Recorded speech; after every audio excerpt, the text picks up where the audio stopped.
Assalamualaikum warahmatullahi wabarakatuh. Perkenalkan, nama saya Tasya Syakila Asmari dari kelas 12 Saintek 1. Di sini saya akan memaparkan sebuah jurnal fisika terkait studi dan implementasi gelombang elektromagnetik dalam berbagai aplikasi. Yang pertama yaitu latar belakang. Perkembangan ilmu pengetahuan dan teknologi, terutama dalam fisika, telah menghasilkan penemuan penting yaitu gelombang elektromagnetik, ditemukan oleh Michael Faraday dan dikembangkan oleh James Clerk Maxwell. Gelombang ini dapat bergerak tanpa medium dan memiliki karakteristik seperti panjang gelombang dan frekuensi. Gelombang elektromagnetik mencakup berbagai jenis, dari gelombang radio hingga sinar gamma, dengan aplikasi luas di kehidupan sehari-hari, militer, dan medis, seperti oven microwave, radar, dan sinar X. Sejarah perkembangan gelombang elektromagnetik. Pada tahun 1831, Michael Faraday menemukan induksi elektromagnetik yang mendorong James Clerk Maxwell merumuskan teori elektromagnetisme dan memprediksi gelombang elektromagnetik. Heinrich Rudolf Hertz membuktikan keberadaan gelombang ini secara eksperimental pada tahun 1888. Sejak itu, gelombang elektromagnetik telah diterapkan dalam berbagai teknologi, termasuk telegraf nirkabel, sinar X, radio, radar, dan satelit, menjadikannya salah satu penemuan paling berpengaruh dalam sejarah sains.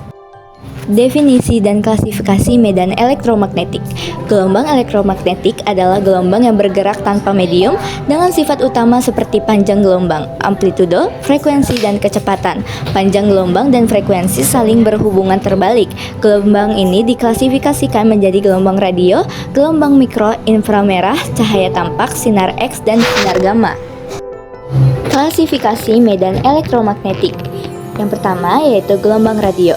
Gelombang radio adalah gelombang elektromagnetik dengan frekuensi terendah dan panjang gelombang terpanjang. Gelombang ini dipancarkan dan diterima oleh antena serta digunakan dalam telekomunikasi dan siaran radio. Gelombang radio dibagi menjadi 3 jenis berdasarkan cara penyebarannya. Yang pertama yaitu gelombang langit, dipantulkan oleh ionosfer, gelombang angkasa yang dikirim langsung antara antena, dan yang terakhir gelombang permukaan yaitu dikirim langsung dari antena ke penerima.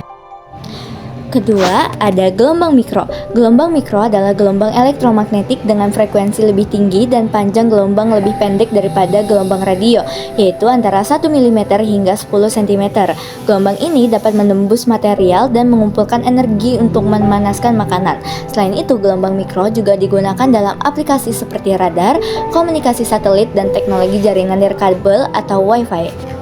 Yang ketiga adalah inframerah. Inframerah adalah gelombang elektromagnetik dengan frekuensi antara 300 GHz hingga 400 THz dan panjang gelombang 1 mm hingga 750 nanometer.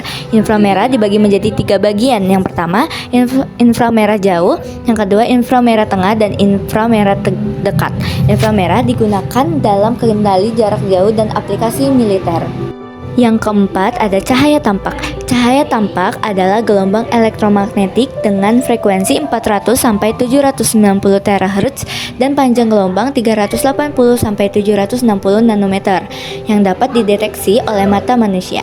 Cahaya ini dihasilkan dari pergerakan elektron atom dan memungkinkan penglihatan serta fotosintesis. Ketika cahaya tampak memantul dari objek dan mengenai mata, otak memprosesnya menjadi persepsi visual. Cahaya tampak juga digunakan dalam serat optik untuk mentransmisikan informasi dalam jaringan komputer, industri otomotif, dan layanan internet. Yang keempat ada sinar ultraviolet. Sinar ultraviolet atau UV adalah gelombang elektromagnetik dengan frekuensi lebih tinggi dan panjang gelombang lebih pendek daripada cahaya tampak. Sinar UV dibagi menjadi 3 kategori, yaitu UVA, tidak diblokir atmosfer dan menyebabkan sedikit kerusakan biologis. Yang kedua, UVB sebagian mencapai permukaan, dan yang ketiga, UVC sepenuhnya diblokir oleh ozon. Sinar UV digunakan untuk mensterilkan peralatan medis, membantu produksi vitamin D pada kulit, dan mengobati beberapa penyakit kulit termasuk bronkitis. Yang keenam, sinar X. Sinar X adalah gelombang elektromagnetik dengan frekuensi lebih tinggi daripada sinar ultraviolet dan dapat menembus material. Sinar X terdiri dari 2 jenis, sinar X keras dan sinar X lunak. Yang ketujuh yaitu sinar gamma. Sinar gamma adalah gelombang elektromagnetik dengan frekuensi tertinggi dan panjang gelombang terpendek.